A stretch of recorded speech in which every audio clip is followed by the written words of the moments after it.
அஸ்ஸலாமு அலைக்கும் வரமத்துல்லாஹி வபரகாத்துஹு. அல்லாஹு தஆலா பூமியை படைக்க நாடின பொழுது தண்ணீரை அடிக்கச் சொல்லி காற்றை ஏவினான். பின்பு காற்று அந்த தண்ணீரில் சிறிதில் கலக்கி அடித்தது.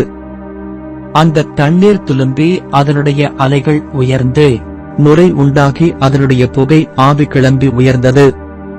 அப்போது நுரையை உலர்ந்து கொள்ளும்படி ஏவினான். அந்த நுரை உலர்ந்து போய்விட்டது. அதன் பேரில் பூமியை படைத்து தண்ணீருடைய முதுகின் பேரில் விரித்தான். பின்பு அலைகளை ஒடுங்கச் சொல்லி ஏவினான். அது ஒடுங்கிற்று. அதில் நின்று மலைகளை படைத்தான். அந்த மலைகளை பூமிகளுக்கு முளைகளாக்கினான். மலைகளை முளைகளாக்காமல் போனால் பூமி அதை உடையவர்களுடனே பிடிப்புடன் இருந்திருக்க மாட்டாது. இந்த மலைகள் உடைய வேர்கள் துனியா என்னும் பிரபஞ்சத்தை சூழ்ந்த காபுமலை உடைய வேரை சேர்ந்து கொண்டிருக்கும். அல்ஹம்துலில்லாஹ், எல்லா புகழும் இறைவனுக்கே.